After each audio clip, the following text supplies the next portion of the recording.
क्या आपकी रोटियां भी हॉट पॉट में रखने से गीली हो जाती हैं और थोड़ी देर बाद उनमें स्मेल आना शुरू हो जाती है, उनमें नमी आ जाती है?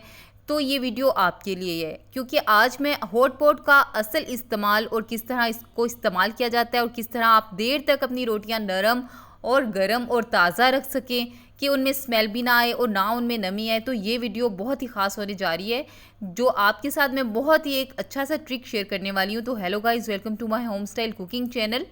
तो आज मेरी वीडियो उन बहनों के लिए जिनको ये शिकायत रहती है कि उनकी रोटियां गीली हो जाती हैं, नमी आ जाती है। तो सबसे पहले हमने हॉट पॉट लेना है, उसके अंदर डाल देनी है एक प्लेट। अच्छा, प्लेट जो है आप चाहे स्टील की डाल दें, चाहे आप उसमें प्लास्टिक की रख लें, कोई भी रख लें, शीशे की रख लें, कोई भी रख लें।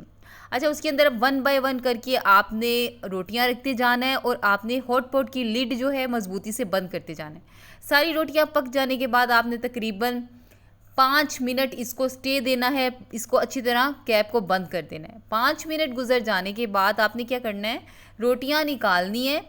तो आप देखेंगे कि आपके हॉट पॉट में और प्लेट में जो रखी हुई थी बहुत ज़्यादा मॉइस्चर होगा, ठीक है, पानी पानी होगा। ये मॉइस्चर जो होगा ना, ये सिर्फ किस वजह से होगा, ये सारी जो भाप है ना, वो सारा पानी, सारी जो उसका मॉइस्चर था वो सारा हॉट पॉट के अंदर आ गया, प्लेट के ऊपर आ गया।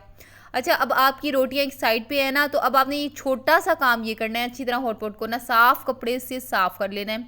यहाँ पे प्लेट पे देखिए जी, आपको भाप के बहुत ज़्यादा ज़रात नज़र आ रहे हैं, तो ये भी आपने अच्छी तरह साफ़ कर लेनी। अब हमने क्या करना है कि आपने हॉट पॉट में एक रुमाल बिछा लें या रोटी कवर बिछा लें।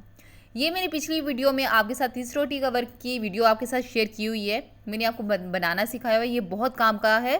तो आप इसको इसी तरह नीचे बिछाएं, आपने इसके ऊपर दूसरा कवर दे देना है। आपकी रोटियां ना तो स्मेल आएगी, ना गीली होंगी, देर तक ताज़ी रहेंगी और नरम रहेंगी, क्योंकि इनका सारा मॉइस्चर जो था हमने निकाल लिया है और जो रोटियां हैं बिल्कुल ताज़ी और गर्म देर तक रहेंगी। तो ये थी एक छोटी सी ट्रिक। चाहे तो आप इसके अंदर रुमाल बिछा लें, ठीक है। अगर आपने रोटी कवर आपके पास नहीं है तो आप रुमाल बिछा लें। रुमाल के साथ भी आपने सेम तरीका यही करना है, आपने रोटियां रख देनी है और आपकी रोटियां देर तक नरम और ताज़ा रहेंगी और गीली भी नहीं होंगी। चाहे तो आप वैसे ही प्लेट को अच्छी तरह साफ़ करके वैसे भी अगर आप रोटियां रख देंगी फिर भी आपकी ताज़ा ही रहेंगी। ये थी छोटी सी ट्रिक, उम्मीद है आपको बहुत पसंद आएगी। अगर मेरी वीडियो आपको पसंद आई तो लाइक करें, सब्सक्राइब करें, दोस्तों के साथ शेयर करें, कमेंट बॉक्स में आके ज़रूर अपनी राय का इजहार करें। थैंक यू, अल्लाह हाफिज़।